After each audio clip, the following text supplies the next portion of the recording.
Fala pessoal, voltamos com mais um vídeo de Darling in the France, onde a humanidade foi atacada por monstros, a humanidade criou robôs para lutar contra esses monstros, e esses robôs são pilotados por duplas de forma estranha, tanto quanto polêmica, e essas duplas, bom, a gente pode shippar elas, uma gente shippou, e algumas foram pra frente, mais do que alguns esperavam, na verdade, porque... Bom, a gente tá teorizando há muito tempo e tal, que a Kokoro da traição vai querer pegar o cara, tudo mais que ela quer fazer filhinho, tá um tempo esse negócio, e eu gosto, nada, teoria, então não vai rolar nada. Aí saiu o preview na quinta-feira e tal, eu botei lá no blog, comentei até, a gente ficou discutindo lá o que ia acontecer, e alguns, não, é bait esse negócio, não vai rolar nada, e aí, pá, pimba, literalmente pimba, porque, bom, imagens falam melhor do que palavras. E pros inocentes que acharam, bom, mas não rolou não, aquele negócio não quer dizer nada não, eles estavam brincando debaixo do colchão, não estavam fazendo nada não, estão pelados lá porque querem ficar mais quentinhos. É pra meditar. É pra meditar. Ah, pelo amor de Deus, gente, é óbvio que rolou ali, não tem, tipo, não é totalmente explícito, não mostrou ele se pegando lá e gemendo, mas é meio que...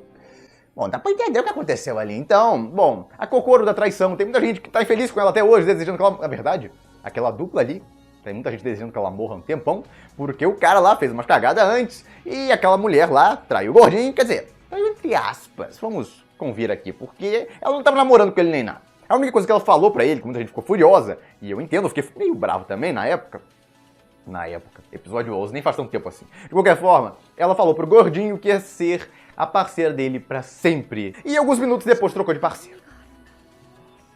Isso não se faz, né?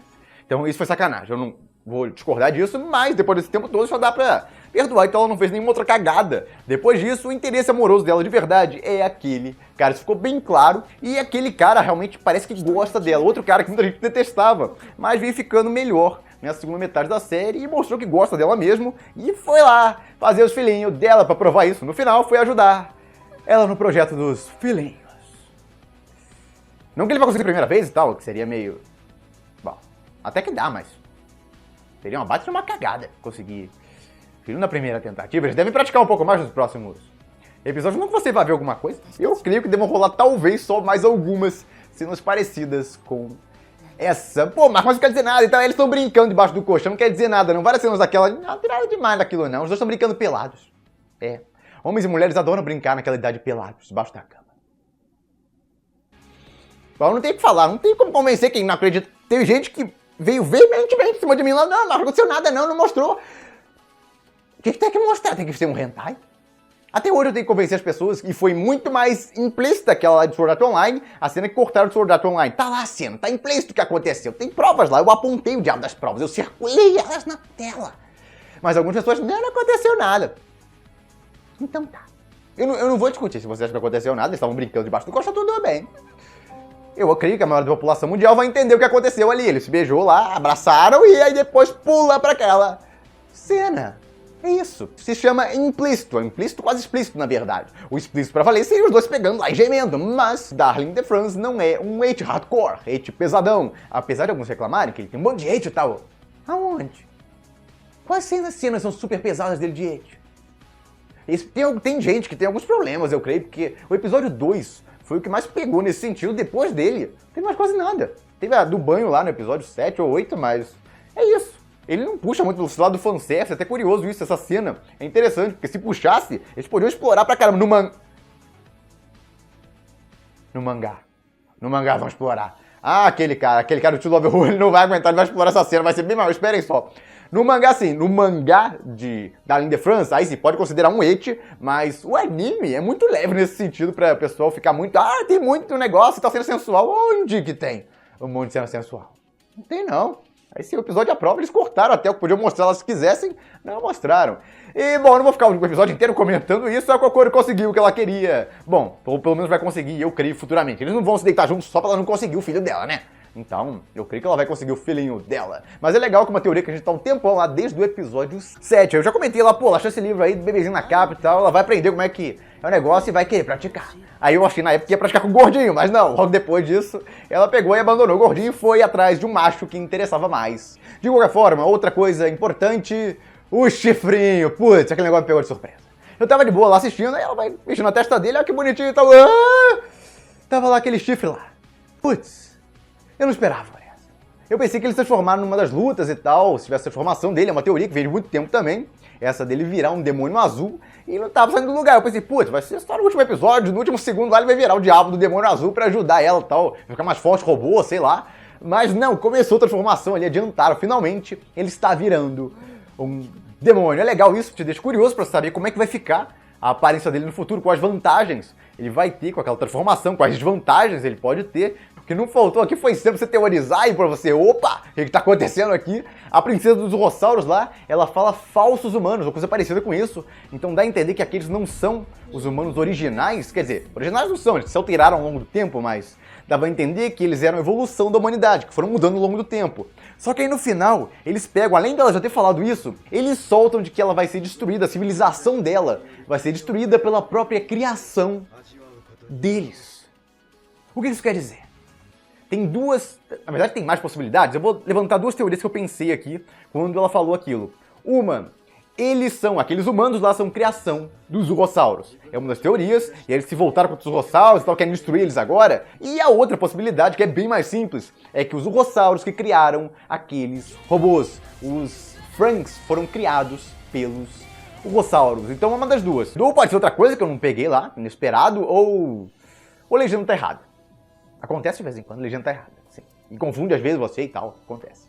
Mas eu acho que não é esse caso não. De qualquer forma, aquela mulher lá teve um ataque, deu a entender lá que eles apagam, sofrem um tratamento pra apagar as emoções e pra anular os órgãos sexuais. Essa parte foi meio macabra. Como assim? Eles tiram fora? Não ficou claro o que aconteceu ali, como é que anulam e tal. Então, a gente só pode teorizar por enquanto, mas eles comentam um fato importante de que os adultos, eles fazem isso, esterilizam, sei lá o que eles fazem com os adultos, mas os mais jovens têm isso, porque eles precisam disso para pilotar os Frans. E a gente volta à analogia. A analogia, eu não preciso nem fazer analogia nesse episódio, porque... Bom, isso não é uma analogia, isso é explícito. De qualquer forma, revelaram muito mais coisas. Zero Two revelou algumas coisas lá, aquele negócio que eu tinha falado também, outra teoria, mais uma confirmada, de que falaram pra ela, de que se ela matasse um bando daqueles Urrossauros, ela se tornaria humana. Que não faz sentido nenhum mais quando você fala isso pra uma criança. É realmente compreensível que fique na cabeça dela e ela fique correndo atrás disso, mas não explicaram ainda por que ela ficou contra o protagonista lá, achando que ele não era o Darling dela, sei lá, e aí tava só usando ele e tudo mais que ela falou pra ele, só que aparentemente parecia no começo da série que ela achou que era realmente ele. E aí o mangá ajuda. Eu pensei que ela ia comentar disso no anime, naquela cena de putz, ela vai comentar, e agora ela vai explicar. Não explicou. Mas o mangá explicou. O mangá, na verdade, está complementando algumas coisas em comparação. A história é a mesma em si, mas está mudando a ordem de algumas coisas e está complementando algumas coisas que não são tão explicadas. Como o controle dos robôs também, tem várias coisinhas. E a informação extra, mais relevante, até agora mais importante, explica essa parte. No começo, ela comenta no mangá, estava achando que era ele, o Darling dela, reconheceu ele lá, só que ele não lembrava dela de jeito nenhum e tal, e aí ela acabou achando com o tempo que não era ele. Pelo menos no mangá ficou assim, só que no anime fica meio complicado fazer isso, porque ela dá a entender que sabia que apagaram a memória dele. Ou ela achou talvez que ele fosse lembrar dela com o tempo. Foi nebulosa essa parte do anime. A impressão é que o roteiro do mangá é o mesmo roteirista. Sabe aquele código 000 que fica aparecendo na opening? Um bando de gente fica perguntando? Aquilo é o roteirista, é o pseudônimo dele. É o diretor. O roteirista é o diretor.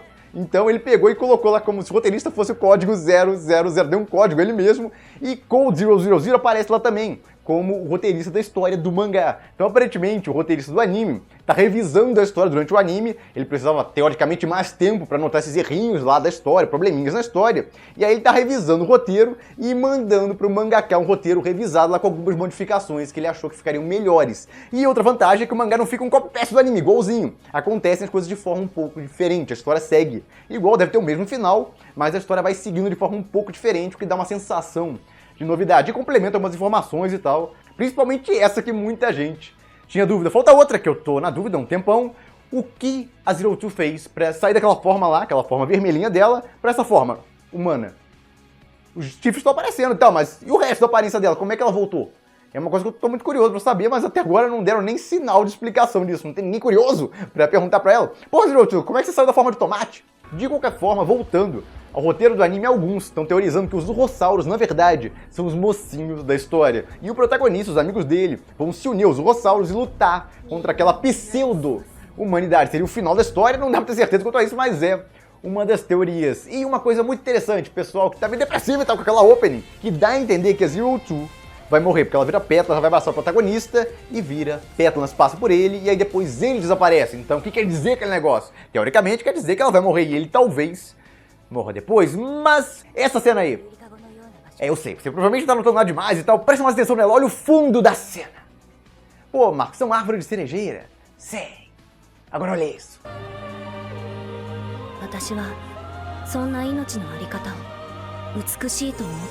Sim, é o mesmo local, só que as árvores de cerejeira floresceram completamente, ou seja, no futuro daquela parte ali. Então dá pra dar uma esperança, se não ocorrer essa cena aí até o clímax final, já dá a entender que, não, eles vão sobreviver, porque eles só apareceram naquela cena, então essa seria a parte final do anime. Agora eu imagino que tá todo mundo com um sorrisão na cara e tal, pô, Marcos, vão sobreviver e tal. Eu não disse isso. Por exemplo, se essa cena aí aparecer antes do clímax final, bom, deu ruim. Pode dar ruim, não tô dizendo que eles vão morrer, eu não quero que eles morram, mas aí eles podem morrer. Mas se não aparecer essa cena, você tem praticamente a garantia, não, eles vão sobreviver, porque tem essa cena aqui, e eles vão sobreviver até fazer essa cena. Então essa cena pode ser o final do anime.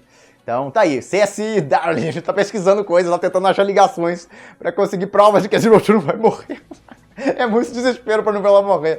Mas já tá na hora de voltar a ação, eu espero que volte no próximo episódio. O que vai acontecer com o protagonista? Ele vai virar logo o Demônio Azul e tal? Vai esperar até o clímax final? Os Urrossauros são do mal ou do bem? Tem muita coisa. A humanidade tem que explicar mais sobre ela, o que eles fizeram e tal, porque deram algumas informações nesse episódio, mas com certeza tem mais pra dar, tem muito mais coisa pra explicar. A série em geral continua muito interessante. E pra quem vive me perguntando os wallpapers aqui atrás, eu já dei eles de vantagem pros VIPs lá, quem quiser virar um patrocinador do canal, tem no Padrim, você pode virar pelo Padrim ou pelo sistema do blog, é a mesma coisa. Aí eu dei de vantagem lá, eu liberei um vídeo com todos esses wallpapers e a lista lá onde você consegue cada um deles, dentre outras vantagens, como por exemplo, vídeos extras. Quem quiser ajudar e se tornar um patrocinador, eu agradeço bastante. E é isso, eu fico por aqui. Se gostaram do vídeo, deem um like, compartilhem, se inscrevam no canal quem não se inscreveu ainda e eu vejo vocês no próximo vídeo.